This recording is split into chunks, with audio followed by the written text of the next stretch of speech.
FCS Fans Nation, Jamie Williams back again this week. We're going to take a look again at my top 25. Not going to spend as much time as I usually do on that. We'll talk quickly through it. And then we're going to get on to something that's going to be pretty exciting for everybody because we're 2 weeks away from the playoffs starting. I'm going to give my playoff outlook by conference, and you'll see just how big the bubble is. And wonder if you were wondering why we keep talking about so many different teams and thinking certain teams are safe, but we say they're not from, responses we've gotten from our show on Sunday. Hopefully this will kind of open it up a little bit more, and you'll be able to see as I go through each of the conferences. So hopefully you enjoy that. So for now, let's start right into the top 25. Only 2 of my top 25 teams lost. Weber State, who lost to my team of the week, Sacramento State. So Weber drops from 4 to 9. And New Hampshire went from 14 to 21 after losing to Richmond. So those were 2 games that impacted my top 25. Everybody else either won or was off. So we're going into the last 2 weeks of the season, and that's when a lot's really going to be decided. Again, just quickly, I'll run through it. I mean, you can see it up on the screen, but number 1, leaving South Dakota State, although Sacramento State, in my opinion, has the better resume. Right now, South Dakota State looks like the best team to me, although I think it would be a very good game between the two. So that's where they stay at 1 and 2. Montana State stays at the 3. North Dakota State bumps up to number 4. So they're just kind of right where they need to be right now. Their resume doesn't match up with some of the teams behind them, like Incarnate Word and William & Mary and Samford. But it's still the Bison. I still have them as the number 4 team in the country because I would pick them over pretty much anybody still, despite the small struggles that it looks like they're having compared to what they've been before. Lindsey Scott and Incarnate Word all the way up to number 5. Holy Cross at 6. William & Mary at 7. They just keep winning. I had a tough game against Hampton, but they did win it. Samford, unbeaten against the FCS. Cruising in the SoCon. They play 2 tough games to end the season with Chattanooga and Mercer. Weber State drops down to 9, and Furman comes in at 10 with that second SoCon team. Jackson State, they just keep mowing people down, but I think 11's right for them. I think they would lose to everybody above them, and they might lose to a few people behind them, but I think if they were in the playoffs, you could see them as a quarterfinal team based off of what the talent they have, maybe. I'd love to see it, but also Celebration Bowl is where they're going. No discussion there. That's what they should do. SWAC champion plays the MEAC champion. It's a lot more money for them. We know we love what Dion's doing, and he's going to keep doing it. 12, Idaho. Just keep hanging in there. They got a nice inside line for potential seed still if they can win out. They are not out of that discussion. Chattanooga at 13. Richmond at 14. Mercer's the 4th of the SoCon teams at 15. They've still got a chance to make some noise. Elon sitting at 16. And Delaware 17. We get our 3rd team from the Missouri Valley here at 18 is North Dakota. So Fighting Hawks have it in front of them. They still have to play North Dakota State, so they have it in front of them to go earn their bid. Southeast Missouri State at 19. Presumptive Southland champion Southeastern Louisiana sitting at 20. New Hampshire, we said, fell to 21. Princeton, undefeated, sitting at 22. Again, similar to Jackson State. Would love to see them in the tournament. Not going to happen. Ivy League plays their season and they're done. Princeton might be a little bit better than this, but I think 22 is good. 23, Montana. I know a lot of people think this is a little too low for them, but they haven't shown me anything against the good teams they've played on their schedule so far. They've got the Brawl coming up next weekend, and they can prove a lot. And they have handled the business against the teams that they've beaten, but all the tough games, they lost them. So I think they're a bubble team. I think 23 is about right. If you have them as high as 15, that's not a problem. Anywhere from about 13 to 25 is where Montana should sit, in my opinion. Then we close out the top 25 with Rhode Island and Fordham. So like I said, just a quick run through the top 25. I posted it on Monday. Pretty self-explanatory, not a lot of movement. So we're going to go in and we're going to take a look at the playoff outlook. Like I said, I'm going to go conference by conference and kind of talk through a couple of the teams and scenarios that I think teams need to make it to the playoffs and who's locked in. So we'll just jump right in. We'll talk about the Ivy because we're going to talk about every conference. This is an FCS show nationwide. Ivy's part of that. They do have no conference playoffs, no FCS playoffs, so it's just whoever has the best record. There are 3 teams left in that fight. Princeton's undefeated. Penn and Yale both have 1 conference loss, and Princeton plays both of those teams to end the season. So obviously, it's all in the hands of these 3 teams. If one of them beats Princeton, they'll wind up with a tiebreaker. If not, Princeton's gonna win. Celebration Bowl again doesn't go to the FCS playoffs. In the MEAC, we got North Carolina Central, who is the clear favorite. They're 7-2, the 3-1 in the conference. And yes, as I look through the standings, the only other team that could pass Central is Norfolk State, and they have 1 win. They could get to the Celebration Bowl with 3 wins. It's pretty pathetic, but I think Central will handle them this week and go on into the Celebration Bowl. In the SWAC, the West, Jackson State has to lose both games in front of them to even give FAMU a shot. So we can all presume Jackson State's going to be in the SWAC championship game that first week in December. And FAMU, they could wind up at 9-2 and put themselves on the bubble like they did last year. And when a lot of chaos happened, there were the Rattlers sitting right there for a playoff spot. So don't completely count them out. But with a bigger bubble this year, I don't see FAMU making it.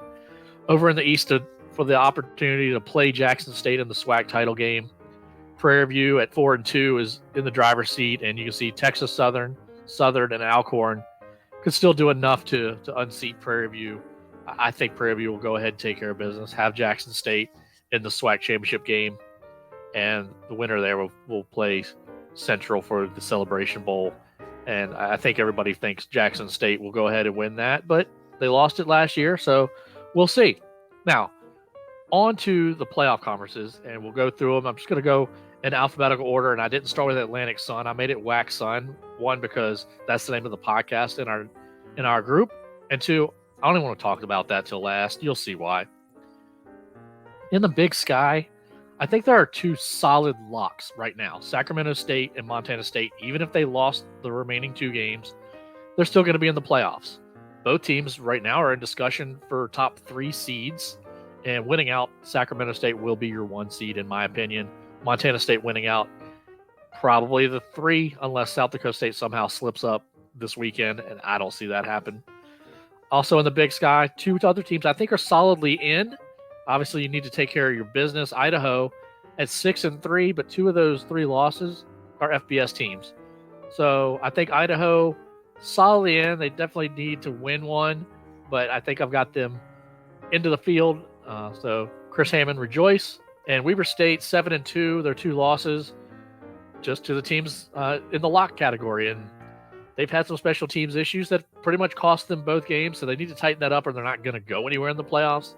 But they also have an FBS win, which to me is just another check mark to elevate them in any kind of tiebreaker. Then on the bubble, you have Montana and UC Davis. Now, UC Davis is pretty easy. You lose 1, you're done. But they have Idaho, and they have the Causeway Classic with Sacramento State.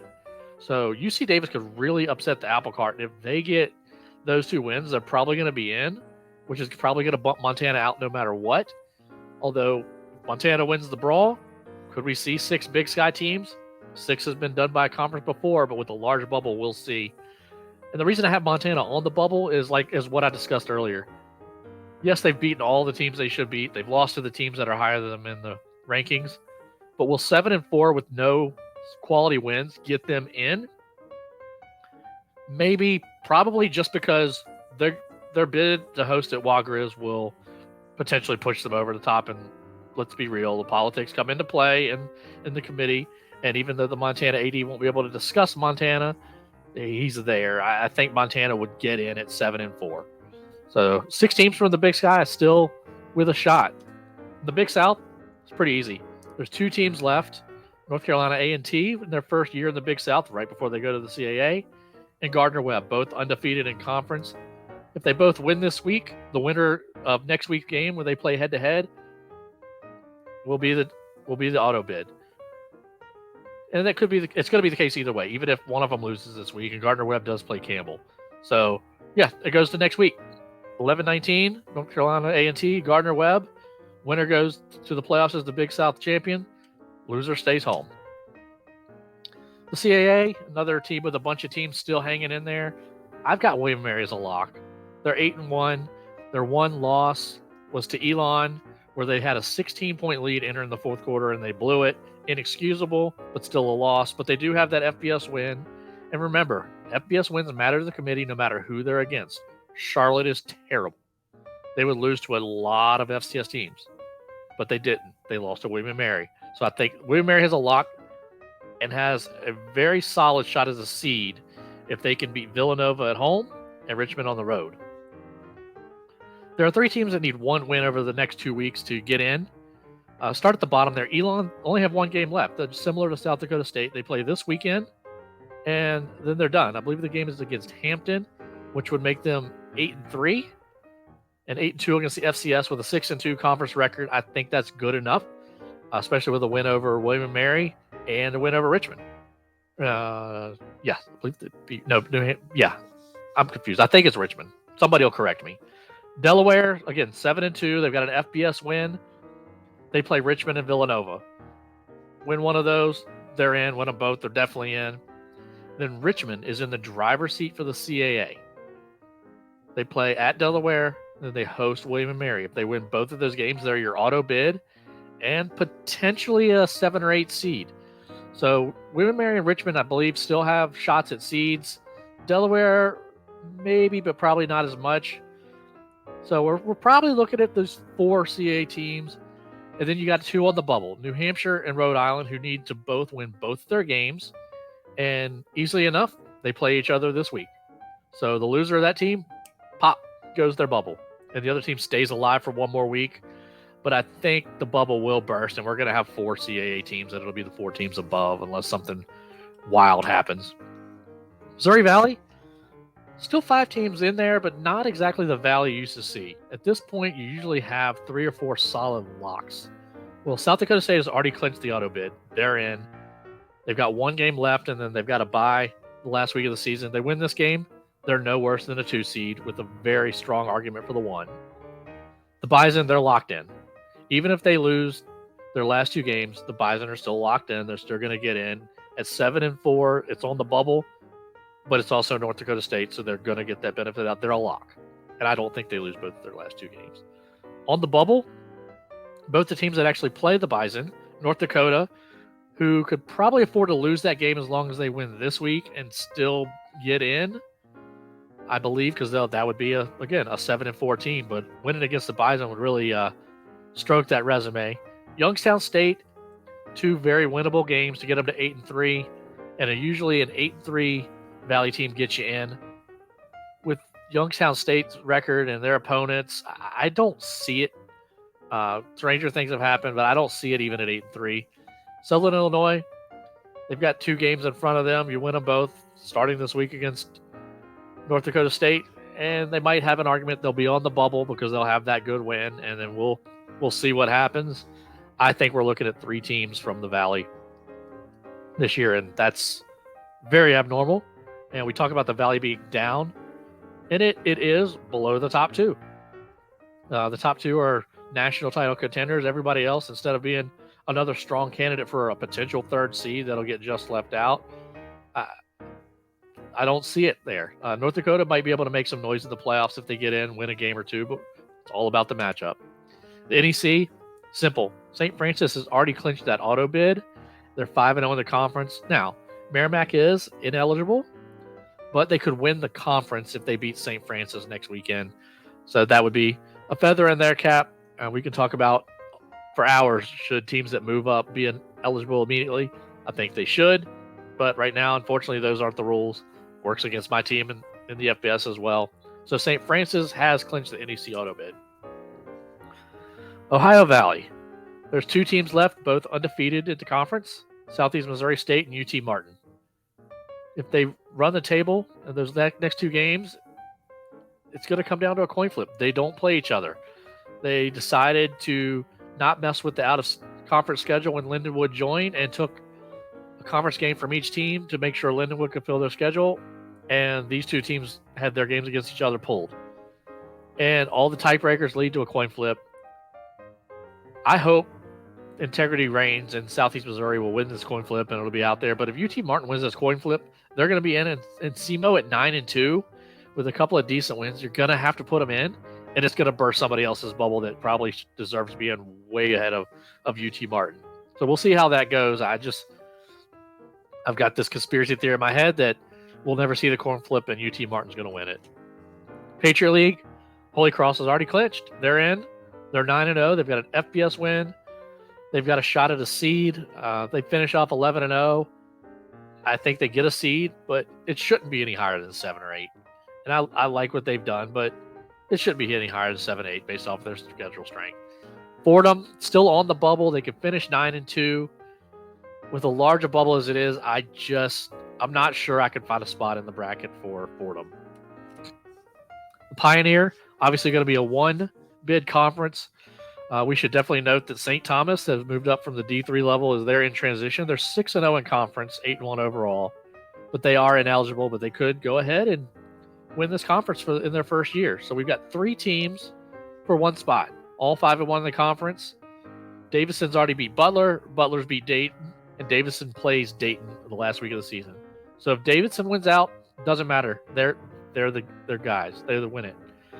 If they lose one of those games, then Butler or Dayton can jump them and enter the playoff conversation. But that's a one-bid league, and I think I would lean towards Davidson. In the Southern Conference, 4 teams. Finally, the Southern Conference, instead of everybody beating each other up, you got 4 really good teams, 4 really bad teams. All 4 teams have an absolute argument for the playoffs, and right now you can't really leave one out, although most brackets you see leaves one out. I do think there's going to be some thinning of this herd a little bit. I think they'll deserve 3 bids at the end of the day when the committee sits down, and I hope they get 3 if the games shake out like they should and not just give them 2. Stanford, I think, is a lock no matter what. They're 8-1 and 8-0 against the FCS, and right now they're unbeaten. So at worst, they're 8-2 against the FCS, even if they lose their last 2 games. And these 4 teams actually all play each other this week. So 2 games that are very important in the Southern Conference. How that shakes out will tell us a lot. Mercer probably needs to win them both because they have the loss to Chattanooga. So they play Furman this week and then Sanford next. So Chattanooga, Furman, Mercer, all 7-2, 5-1. I think Chattanooga's probably the next closest to in, and then Furman and Mercer need to really take care of business to make sure they can secure their spots. I've been high on Mercer all year. I would love for them to secure their first ever playoff bid. Hope it happens, but we'll see. It's going to be a lot going on. Like I said, for the SoCon, if you play one of those bottom 4 teams over the next 2 weeks, do not lose to them. It will hurt you. Southland, there's 3 teams still alive. Even though it doesn't look like there's really much of a path for Incarnate Word to win this conference, they're in. They've got an FBS win. They're 9-1. Lindsey Scott is tearing everybody apart. As long as they win their last game against Northwestern State, they're in. Now, I did have to mention Northwestern State because despite being 4-5, they are 4-0 in conference. They play Southeastern Louisiana this week, Incarnate Word next week. So if they win them both, they make the playoffs. It's that simple, but I don't see that. But right now, the leader of the clubhouse is Southeastern Louisiana by virtue of that win against Incarnate Word. They can't drop a game. They win their next 2, though. They win the auto bid, and we're looking at 2 Southland teams. Kind of believe that's what's going to happen. Now, the WAC Sun. We leave the craziest for last. The way I see it, there are still 5 teams somehow alive. The Atlantic Sun, Eastern Kentucky, Central Arkansas, and Austin P. Central Arkansas, yes, 4-5, but if they win out, they can pass Eastern Kentucky as long as Eastern loses a game. So they're still alive, but there's a lot that can happen. Abilene Christian and SFA in the WAC, they will play each other the last week of the season, so that will come down to who the WAC's nominee is. And thank you to Will and Dustin and Brandon for the power poll. Right now, Eastern Kentucky is in the driver's seat if it comes down to that. But if Abilene Christian wins out, it's going to be them, no matter what. Other than that, if the champion has the 1 loss in qualifiable games, and they're going to go to this ranking. So I'm not even going to pick a team, but this is a one bid conference. I don't see how they get any more than this. And that is the playoff breakdown. I'm not going to tell you who I think is going to make the playoffs right now. Why? Well, you've got to tune in Sunday night, 9:30 East, 8:30 Central. Matthew Frazee, Kyler Neal, and myself will be going live. We'll be taking your questions. We're going to go through the upcoming games of the week that's coming in front of us. We're going to review the week behind us. We're going to put it all together, and we're going to come up with a FCS Fans Nation's bracket. Please plan to tune into that. It'll also be posted, so if you fall asleep, you can watch it the next day, see what we think, and then measure us up to how the actual committee does the week after. And guess what? When the committee goes live on ESPN, come back to YouTube. We're going to be live as well. Matthew, Kyler, and I, and maybe some other guests will be talking through the bracket as it's released. So don't worry about those talking heads on ESPN. Come listen to the guys that live, breathe, and love the FCS, not just a couple of guys that they force to sit on the panel. We'll talk you through the bracket on Selection Sunday, give you our thoughts, and then guess what? It's playoff time. So for now, we're going to end here. Hope you've enjoyed this one. See you guys Sunday night. Boom. Thank you for listening to the FCS Fans Nation podcast. Make sure to like and subscribe to this podcast on your preferred listening platform, whether it's Apple, Spotify, Google, or even YouTube. And make sure to follow our FCS Fans Nation social media pages on Facebook, Twitter, and Instagram.